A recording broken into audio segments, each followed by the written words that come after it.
हमारे भारत देश में लोकतंत्र रीति से इलेक्शन के द्वारा हर राज्य का प्रतिनिधियों को लोगों के द्वारा चुना जाता है।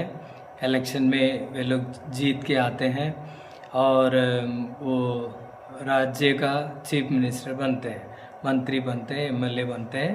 ये लोकतंत्र के रूप से और सारे लोग ने चुनकर और अपना अपना राज्य के लिए वे लोग अपना नेता को चुन के रखते हैं और ये बहुत बड़ी एक बात है।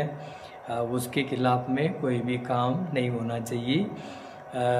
हर व्यक्ति इलेक्शन में जीत के आना चाहिए। बिना इलेक्शन का कोई भी एमएलए मंत्री नहीं बनना चाहिए। ये मेरा मानना है, ठीक है, मेरा मानना है। कई लोग बोलते हैं कि उनका बेटा चीफ मिनिस्टर था, उनका बेटा चीफ मिनिस्टर बन गया, उनका बेटा चीफ मिनिस्टर था, उनका बेटा बन गया, उनका बेटा मंत्री था, उनका बेटा बन गया। ऐसा बहुत सारे बातें बोला जाता है। मगर मेरा कहने का मतलब, अगर उसका पप्पा चीफ मिनिस्टर था, उनका बेटा अगर इलेक्शन में जीत के नहीं आया तो उसको मंत्री पद देना भी गलत होगा। ऐसा मंत्री पद भी नहीं देना चाहिए। अभी तमिलनाडु में तिमुका डीएमके का जो स्टालिन का बेटा, वो जो अभी ये लोग बोलते हैं कि उसको खानदान का राजनीति करते हैं, ऐसा बोलते हैं। वो जीत के आया, ठीक है, इलेक्शन में जीत के आया, वो मंत्री बना और वो चल रहा है। अभी बीजेपी में कितने लोग जीत के आए, मेरे को बताइए, गिन के दिखाओ। बहुत सारे लोग बिना इलेक्शन के लड़े मंत्री भी बन गया, बड़े बड़े स्थान पर वो लोग पहुंचा गया। कैसा होता है, कैसा ये लोग आगे अचानक मंत्री बन जाते हैं, अचानक फाइनेंस मिनिस्टर बन जाते हैं, अचानक डिफेंस मिनिस्टर बन जाते हैं, अचानक वो एमएलए बन जाते हैं। ये क्या है, कैसा होता है ये बिल्कुल गलत है। बिना इलेक्शन के लोगों के द्वारा चुनाया नहीं जाता है, उसको मंत्री पदवी देना बहुत गलत होगा और वो अच्छी बात भी नहीं है। ये बीजेपी वालों का नाटक बहुत है और वे लोग दूसरे लोगों को बोलते हैं खानदान का राजनीति करते हैं, वो बहुत बड़ा गलत होगा। सभी लोग इस बात को जो विरोध करना चाहिए।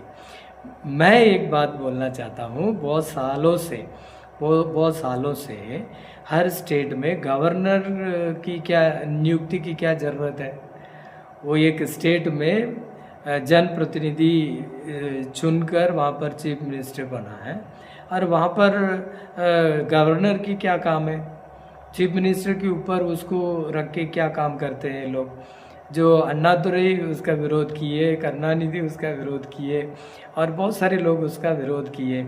अभी कांग्रेस वाले भी ऐसा करते थे कि चुने गए प्रतिनिधि चीफ मिनिस्टर के विरोध में गवर्नर लोगों को खड़ा करके स्टेट का बिगाड़ना, स्टेट का जो भलाई को बिगाड़ना, ये सारे काम कांग्रेस वाले भी करते थे। आज बीजेपी वाले भी करते। अभी ज़्यादा हो गया। मतलब इनका गवर्नर की क्या ज़रूरत है, गवर्नर की ज़रूरत नहीं है।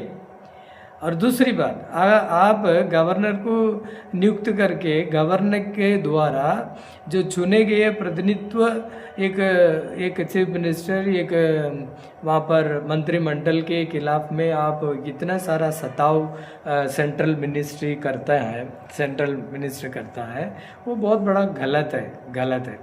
अपने पार्टी के लोग अगर दूसरे राज्य में करते तो उनके लिए सपोर्ट करना, और अपने पार्टी नहीं है तो उनके लिए सपोर्ट नहीं करना, ये बहुत बड़ा एक भेदभाव को उत्पन्न करता है। और ऐसे लोगों के खिलाफ में ईडी भेजना, वो भी इलेक्शन के टाइम पर उनको अरेस्ट कराना, उनको जेल में डालना, ये बिल्कुल लोकतंत्र नहीं है और ये एक डिक्टेटरशिप का एक काम है। ये ऐसा काम कभी हुआ नहीं, ऐसा काम करना भी नहीं। और जो राज्य में चीफ मिनिस्टर जो भी काम करते हैं, अच्छा काम करते हैं, उनको सपोर्ट करें। अगर कुछ गलत किया तो उनको बोलो तुम गलत करता है, उसको सुधारने का काम करें और ऐसा ना करें। और दूसरी बात, जो चीफ मिनिस्टर है लगातार 4-5 बार जीत के 5 बार क्यों आना चाहिए? एक चीफ मिनिस्टर 2 बार होना चाहिए। हाँ ठीक है, 2 बार हो गया तो तीसरी बार अपने पार्टी का किसी नेता को चीफ मिनिस्टर बना के उनके द्वारा राज्य में काम करना चाहिए। ये चीफ मिनिस्टर का काम है। इसलिए लगातार एक व्यक्ति को अगर 2 से ज़्यादा समय दे दिया तो वो डिक्टेटर बन जाएगा, वो देश में उतना बड़ा काम नहीं होगा। इसलिए एक राजनेता को चुनकर अगर खड़ा करते हैं 2 बार मतलब 5 साल में 2 बार उनको चीफ मिनिस्टर बनाए और प्रधानमंत्री बनाए, तीसरी बार उनको नहीं बनाना चाहिए। कम से कम 1 बार उनको होना चाहिए। अगर ठीक है 2 बार हुआ तो भी कोई बात नहीं, मगर तीसरी बार एक व्यक्ति को प्राइम मिनिस्टर चीफ मिनिस्टर नहीं बनना चाहिए। ये लोकतंत्र का एक चीज़ है। सभी लोगों को महत्व देना चाहिए, सबको सपोर्ट करना चाहिए, सभी लोगों को नेता बनाना चाहिए।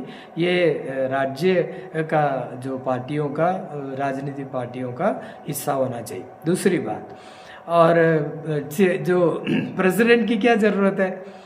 अगर प्राइम मिनिस्टर को सब अधिकार दिया गया है, सब काम वही करता है, वही बोलता है, वही करता है, वही घूमता है, वो सब कुछ वही लागू करता है, तो प्रेसिडेंट की राष्ट्रपति की क्या ज़रूरत है? राष्ट्रपति को नियुक्त करके कोई फ़ायदा नहीं। इसलिए राष्ट्रपति भी नियुक्त करके इतना बड़ा खर्चा क्यों करना है? खर्चा नहीं करना। ऑलरेडी प्राइम मिनिस्टर तो बहुत सारा खर्चा करवा लेते हैं और अपने लिए बहुत सारा फंड्स खर्चा कर लेते हैं, और पॉकेट में क्यों प्रेसिडेंट बनाकर उनके लिए अलग बजट बनाना, ये भी मेरे हिसाब से गलत है। अगर हमारा सत्ता आएगा, हम सरकार सेंट्रल में बनाएंगे तो प्रेसिडेंट राष्ट्रपति का पदवी भी हटा देंगे और गवर्नर का पदवी भी हटा देंगे।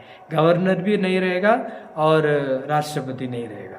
ये दोनों का पदवी हटाकर, और जो जनप्रतिनिधि, जो लोगों के द्वारा चुना गया लोग देश को राज्य करेंगे, वो भी 2 बार होना चाहिए।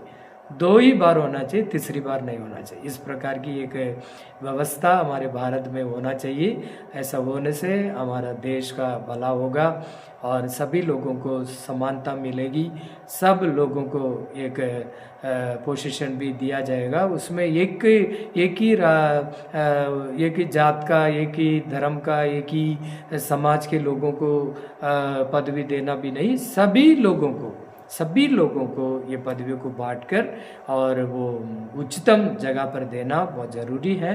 इस बात को ध्यान में रखे हमारे भारत देश का सरकार चलाइए। God bless you. जय हिंद, जय भारत, जय भीम। God bless you.